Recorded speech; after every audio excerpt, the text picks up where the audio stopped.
Good day, everybody, and welcome back to the channel. My name is Curtis, and I have an unfortunate admission to make. I stink at Lego investing, and today that's what we're going to talk about, how bad I am at Lego investing. There has been a couple of bright spots. For the most part, it has not gone well. I still remember when my idea of Lego investing got started. It was sitting in my brother-in-law's, sister-in-law's sunroom. And I came across this article, I just happened across it, that was talking about some Russian economists back in 2019, 2020, that had analyzed Lego as an investment. And they said, look at this is outperforming like a lot of stuff. Now, of course, did I bother to read the whole article? Of course not. But the headline got me hooked. Lego as an investment, are you kidding me? This is too good to be true. Now, you have to remember, at this point in time, I hadn't touched a Lego in decades. But I think maybe I was looking for an excuse to get back into it, and this was the perfect excuse. We can start buying Lego. I said to Kim, hun, we can start buying Lego, and it's an investment. I mean, who can say no to that, right? So, of course, I didn't read the full article. I just saw that headline. I will link the article in the pinned comment below so you can check it out. But I saw that headline that it's outperforming gold, it's outperforming stocks, and it's just doing so well. Of course, that was 7 years ago, 8 years ago, something like that. And I got into it. So long story short, Kim and I started buying some sets with the pure intention of just investing in them. And for years, they just hung out in the closet. So today, I'm going to show you a couple of sets that did well for us. Actually, it was one set, and a couple examples of ones that did not do well for us at all. And we'll kind of go on eBay and we'll check out where things are at right now. I'll give you my rationale for that. And we will explore why I am so bad at investing at Lego. You were looking at the very first set that Kim and I bought when we started to get into Lego investing. It is part number 75291. It's called the Death Star Final Duel. It is 775 pieces. And we still own it. So why did we pick this set? Well, two words for you: Star Wars. At that moment in time, we thought, you know what? But here was my logic. Anything that says Star Wars is probably going to go up in value because it is such a huge pop cultural phenomenon. Anything with Star Wars is going to go up in value. Now, it has gone up in value a little bit, and we're going to look at that more in detail here in a second.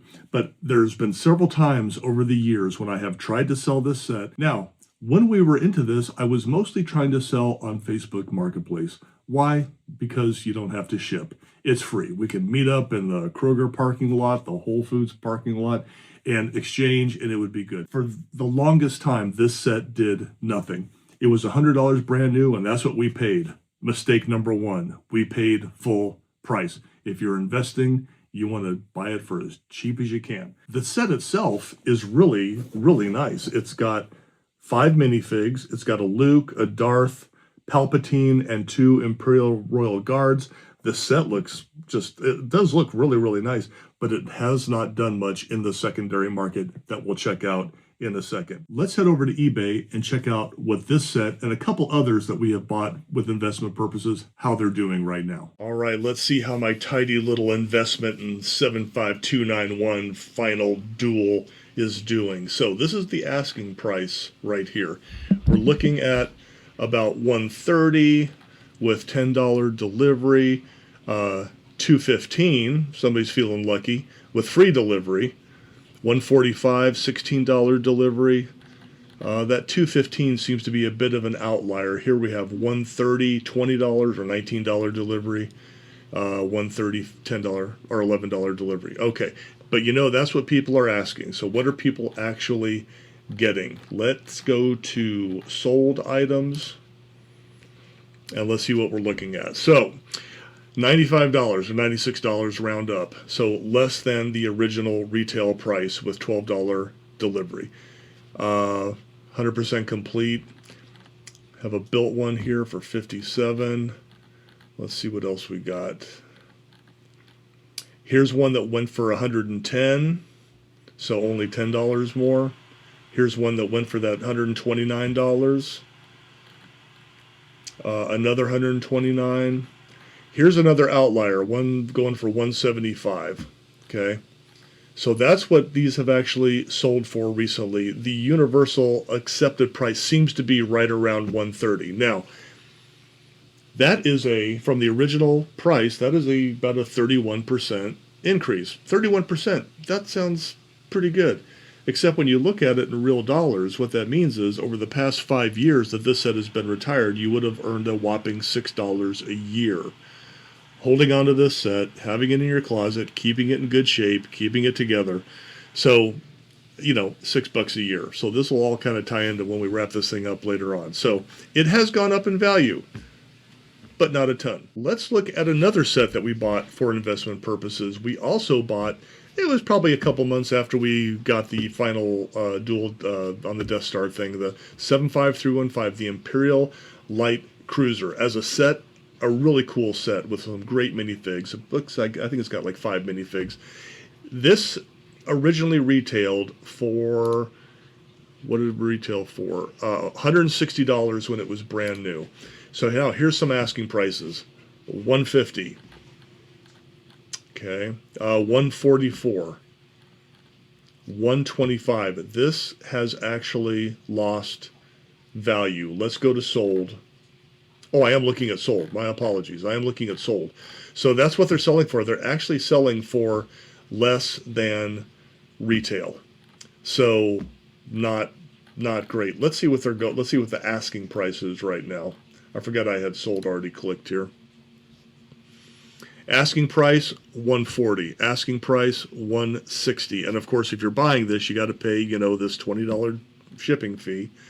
We got somebody's feeling lucky also, almost $200, but free delivery. 125 already built.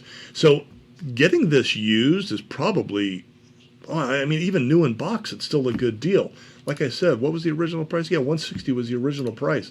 So even new sealed in box, because like we just said, if you're buying this for investment purposes, you're not doing well. So I am absolutely going to build this eventually. I'm thinking about doing a my failures in Lego investing Thursday. And every Thursday I'll give you a build of a retired set that we bought that we thought might pay for our retirement, but it's not working out that way. So yeah, not doing great. Light Cruiser, not doing good. So I've shared with you a couple of the stinkers that we got that haven't done well, but let me share with you the one time when I did get it right. Was the Stranger Things 75810, the upside down house. We hit this right at the right time. We bought 2 of these right before they retired. We still did pay full price. However, we sold these for about a little over $400 when we sold them. Original price on this set was $200. So we did pretty well. How would we be doing if we held on? Well, even better. You can see here's the asking price for that set right now. $864 sealed, new in box. $630 sealed, new in box. $900. Okay, now let's go for what they are actually selling for. I cannot believe somebody's got to buy it now for $1,000 on this thing. Let's see what they're actually selling for. So here's one that sold for $435. So that, oh wait, is that? Oh, it's built. That's actually built for $435. That is crazy. Do we have any new? Well, new in box sealed, $960. $645 free delivery. Somebody got a good deal on that one.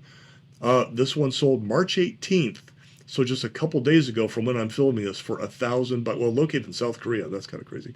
$940. So had I held on to these even longer, would have done even better. So here is a really good one. But again, would have had to have waited a few more years.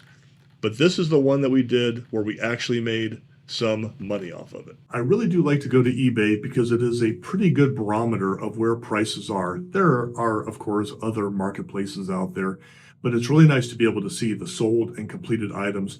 And it really does reflect a general consensus across, at least in the United States, the whole country, of what these sets are going for. And a lot of people use that as a reference. I'm not sure where a website like Brick Economy gets their data from. It might, you would think it would be from sold sets, things like that, but not sure. But eBay is a really good place to go to check it out. Here is one more example, and then we'll get into the analysis of this and what we have learned today to help you be a lot smarter than I was if Lego investing is something that you want to get into. Here is a set, 43197, the Ice Castle. It's a frozen set. It is absolutely beautiful. And here's one of my little top tips for buying for investing. We bought these not off of Lego or not off of Amazon. We bought these off shopdisney.com at a killer sale, $170. This was normally a $220 set. So for investment purposes, we're like, okay, that fits one of the criteria. You're buying low, and then even if we turned around and sold it for retail, we would still make money.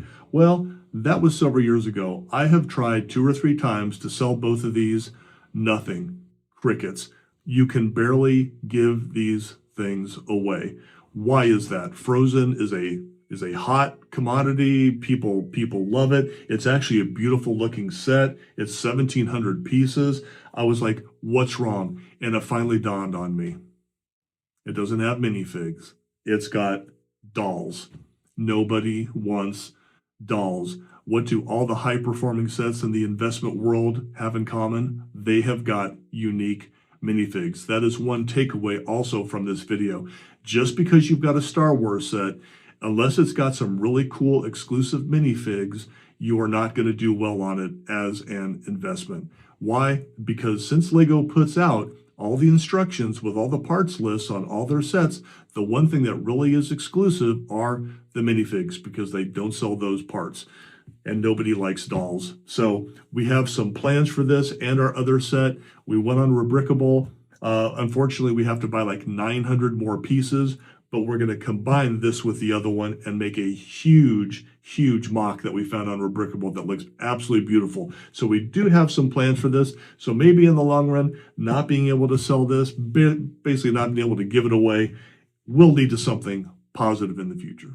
Another thing I want to briefly mention also is the timing. As I mentioned, we did well on that Stranger Things Upside Down house. At the time, Stranger Things was super hot. We bought those 2 right before they were getting ready to retire. The interest was really high, and people who had seen it retire and missed out wanted to get in on the action. Obviously, they're still selling for a very high price, so that set has absolutely kept its value. And again, the minifigs in it were really cool, really exclusive, and it had a lot of them. So that's why I think that set did so well.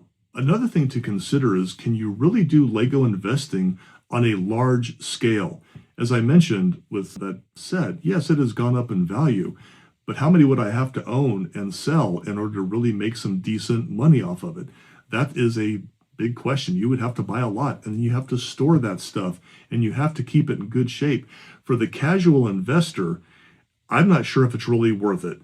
The one thing that we did decide, Kim and I, when we first started doing investing was, well, you know, the good news is if we can't sell it, we can enjoy it, we can build it. And this was well before we started this channel.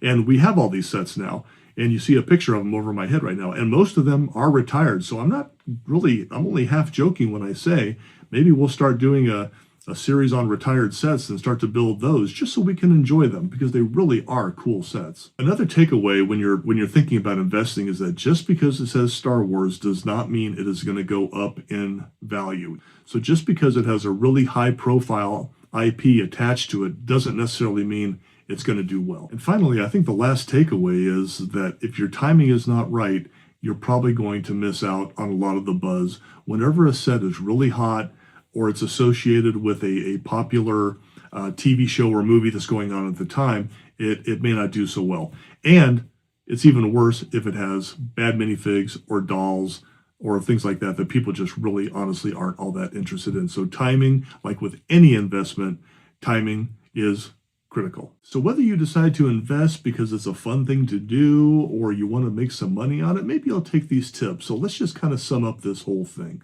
Just because it's a hot IP like Star Wars doesn't necessarily mean it's going to go up in value. Number 2, timing is really critical. And number 3, look at rare and exclusive minifigs in a set if you want to take a good, educated guess as to whether or not that set is going to go up in value. If you do those three things and you are a casual investor, have fun with it. If you have time to wait, it could really pay off. If I would have held on to that Stranger Things upside down house, I might be making a lot more money now. So you never know. I hope you enjoyed this video. Leave a comment. What do you think? Are you into Lego investing? Do you think people should even be doing it? Is it cool? Is it fun? What are your thoughts on it? We would love to hear a comment. Hit that like, hit that subscribe if you're not already subscribed, and stay tuned for more reviews, commentary, and all the kind of cool stuff that we do here on the channel. And we'll see you next time. Thanks. Bye.